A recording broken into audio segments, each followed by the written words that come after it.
qu'on l'appelait la place du sable. Normalement, c'était une place qui était très importante pour la culture orientale. Et ce genre de place des Régistans, vous allez trouver partout, dans tous les pays où il y avait légèrement une influence de la culture iranienne. D'accord? C'est les Iraniens qui ont installé les places de Régistan. Et c'était les endroits pour organiser les marchés alimentaires de la ville. D'accord? Ça veut dire que c'était le marché qui s'organisait tous les matins, à partir de la première prière du matin jusqu'à la deuxième, d'accord? Justement dans toute la matinée, d'accord? Et justement, c'était les endroits qui étaient très importants. Et pourquoi on l'appelait la place du sable? Puisque c'était le marché alimentaire, tous les acheteurs et même parfois les vendeurs, ils venaient avec leurs animaux. D'accord? Les chevaux, les chameaux, les dromadaires, les mules, les ânes, d'accord? Qui urinent. D'accord? Et pour que ça ne reste pas sur le sol, sur les dalles, on avait une grande épaisseur du sable, ça faisait presque 1 mètre, 1 mètre 50 pour que ça s'infiltre en sous-sol. C'est pour la question, pour des raisons d'hygiène. D'accord? Avant l'arrivée de l'islam, partout dans le monde, c'est pas uniquement ici, mais même en Europe, dans les pays arabes, en Chine, en Inde, en Iran, on ramassait les urines. D'accord? Il y avait des enfants, des gamins avec des outres, avec des seaux qui couraient derrière les animaux qui urinaient pour ramasser les urines. Qu'est-ce qu'ils faisaient avec? Dans certains pays de l'Afrique moyenne, centrale, l'Afrique centrale, ça se fait encore maintenant. Ça donne de la mousse. Ah oui, oui. Ouais, ça donne de la mousse. Et pour laver de linge, il fallait avoir de l'urine, de la mousse. D'accord? Et c'est l'islam qui nous a interdit ça.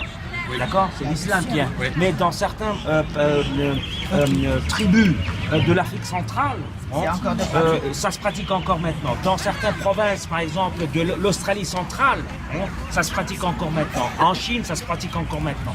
Parce que le savon, pour eux, c'est quelque chose qui n'est pas connu ou bien qui est assez cher. Voilà, donc c'est pour ça, justement, pour des raisons d'hygiène, il y avait toujours du sable, d'accord? Et les places du Régistan, que ce soit en Iran, que ce soit ici en Asie centrale, c'était toujours entouré avec les bâtiments les plus importants de la ville, d'accord? C'était souvent les caravansérails, c'était souvent les madrasas, c'était souvent les grandes mosquées. Pourquoi ça se faisait comme ça? Alors en fait, même les caravaniers qui venaient de l'étranger, ils venaient ici pour acheter des provisions. D'accord? C'est pour ça c'était entouré avec les meilleurs bâtiments parce que c'est pour montrer la richesse du pays. Ils en étaient... la façade du pays. Voilà, c'était le visage du pays. Ils en étaient fiers. D'accord? C'est pour ça qu'il y avait toujours des monuments magnifiques qui étaient autour de la place du Régistan. Et ici, justement, vous avez 3 madrasas. D'accord? Mais qui n'ont pas toujours été madrasas. Le problème des pays d'Orient, c'est que il y avait un quota pour les gens diplômés. D'accord? On n'avait pas le droit de dépasser ces quotas. D'accord? Et dès qu'on arrivait au niveau de quotas, l'État avait le droit d'arrêter l'activité d'une des médersa pour transformer cette madrasa en caravansérail. Vous savez pourquoi? Trop de savoir, ça vole le pouvoir. Les gens, ils vont réfléchir. Quand les jeunes terminaient la madrasa, ils ne voulaient pas travailler comme vendeurs ou bien comme artisans. Il fallait leur trouver du travail dans les cours royales. Et les payer. D'accord? Il fallait les payer. Donc, ça coûtait trop cher à l'État. Pas en avoir trop. D'accord? Et c'est pour ça qu'il y avait un quota et on n'avait pas le droit de dépasser le quota. D'accord? Alors c'est pour ça justement parfois vous voyez la madrasa mais qui est devenue caravansérail ou bien quand il y avait très peu de gens diplômés, le caravansérail qui est transformé en madrasa. D'accord? Donc ça veut dire qu'on gardait toujours le quota, l'équilibre. Entre les gens qui étudient et ceux qui travaillent. Alors vous avez justement ces 3 madrasas. La première qui a été construite sur la place, c'était la madrasa de Ouloubey. C'est le fameux scientifique du Tamerlan qui était un grand astronaute. Donc automatiquement, c'était pas du tout une madrasa pour la formation des imams, c'était plutôt pour la formation des scientifiques. Des mathématiques, l'astronomie, d'accord, la géographie, également, il y avait la philosophie, d'accord? Donc, tout était étudié dans cette madrasa-là, d'accord? Et alors, dans celle-là.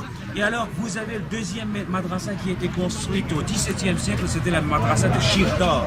Hein? Celle-ci, elle a battu le record pour rester toujours comme madrasa. Elle était justement la madrasa pour la formation des imams religieux, des sciences. Une école religieuse. Les muezzins, les imams, les muftis, d'accord? Donc ça veut dire qu'il y avait pas mal de religieux sur cette La troisième, c'est la madrasa qui s'appelle Tilla Kori, hein, mais qui n'a pas eu une activité de la madrasa parce que au XVIIe siècle, quand on l'avait fait construire, hein, la mosquée de vendredi de Bibi Khanoum que vous avez vu hier, au XVIIe siècle, elle était déjà en ruine. D'accord? Il a fallu trouver une mosquée pour remplacer la mosquée qui était en ruine. D'accord? Et automatiquement, c'est cette madrasa qui devient la mosquée de vendredi pour accueillir tous les gens qui voulaient faire le pèlerinage à la Mecque.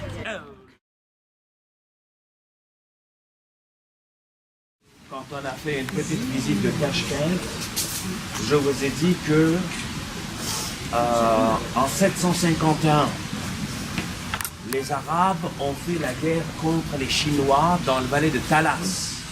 Je vous ai parlé de ça. Oui, exact. Et quand ils sont arrivés dans le vallée de Talas, ils ont découvert énormément de choses. Bon, d'abord les sciences, les bibliothèques superbes de la culture chinoise. C'est la bibliothèque avec toute la littérature scientifique. D'accord? Donc, et petit à petit, les Arabes les ont traduits à Tiara, à Bagdad. Ils ont organisé les centres pour traduire toute cette littérature en langue arabe. D'accord?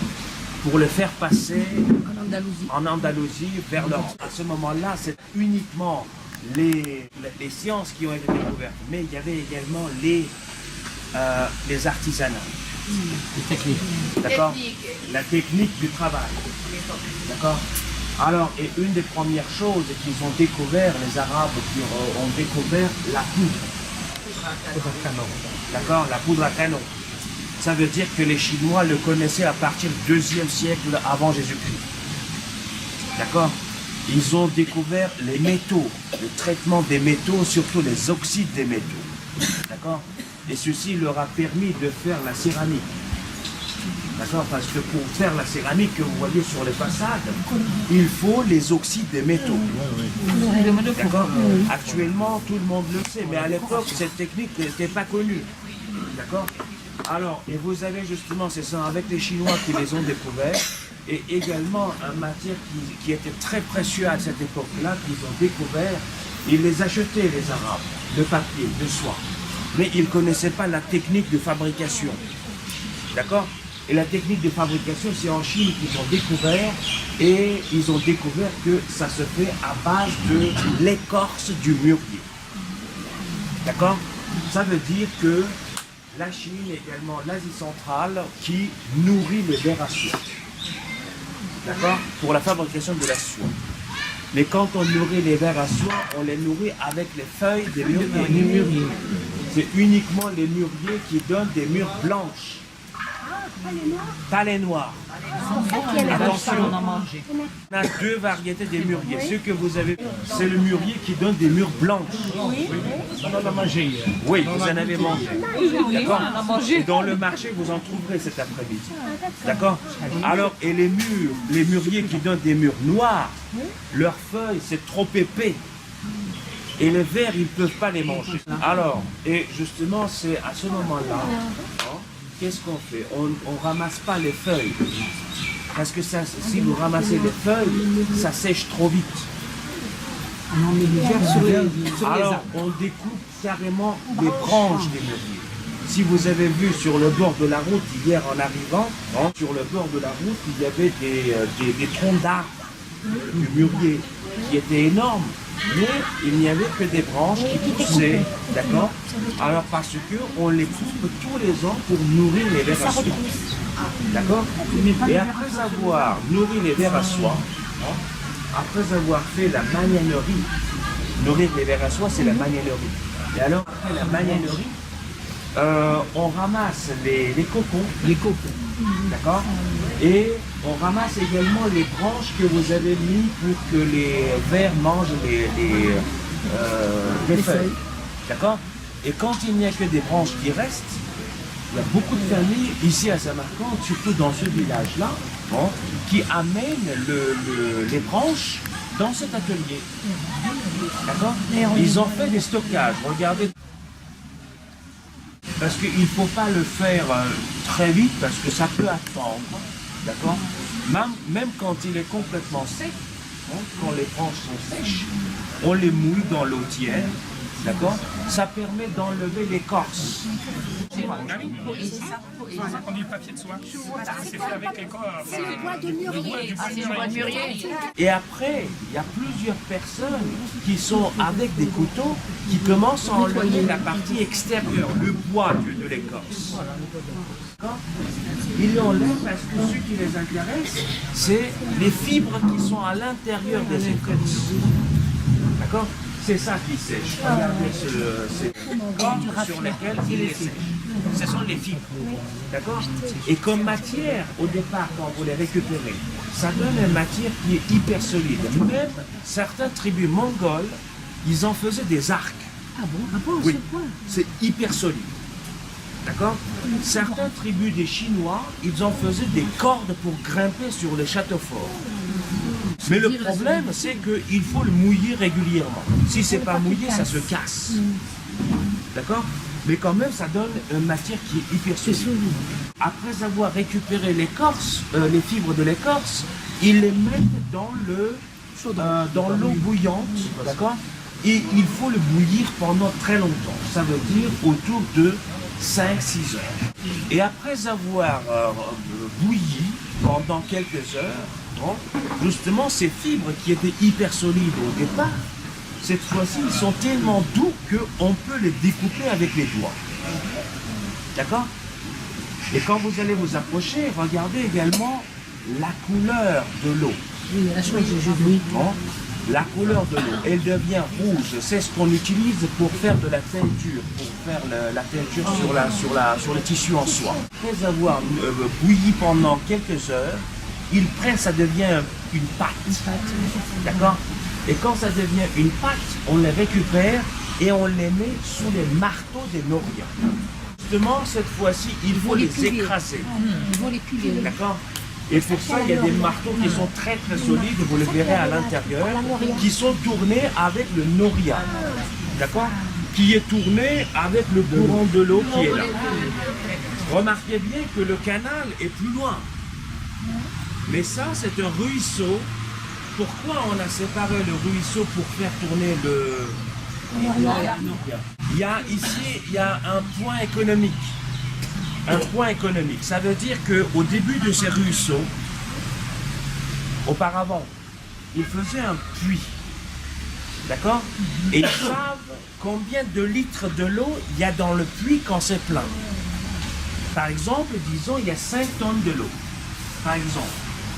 Et ils regardent avec quelle vitesse ce puits se remplit avec ce courant d'eau qui était dans le canal. D'accord? Par exemple, ça se remplit pendant 2 minutes. Par exemple, ça veut dire que tous les 2 minutes, vous avez 5 tonnes de l'eau qui passent. L'entreprise paye les impôts pour ça. Ça c'est technique. Qui est-ce qui l'a amené?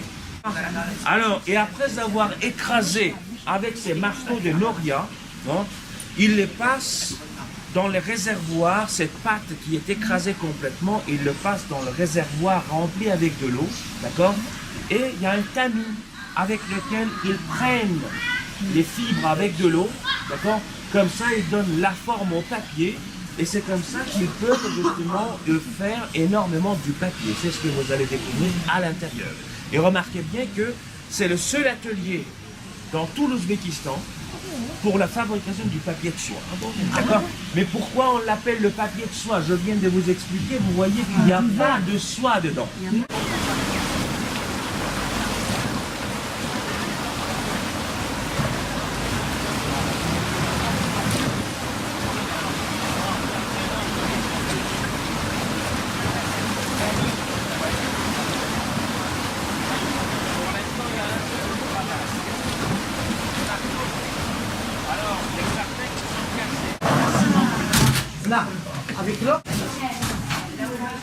Voilà le papier.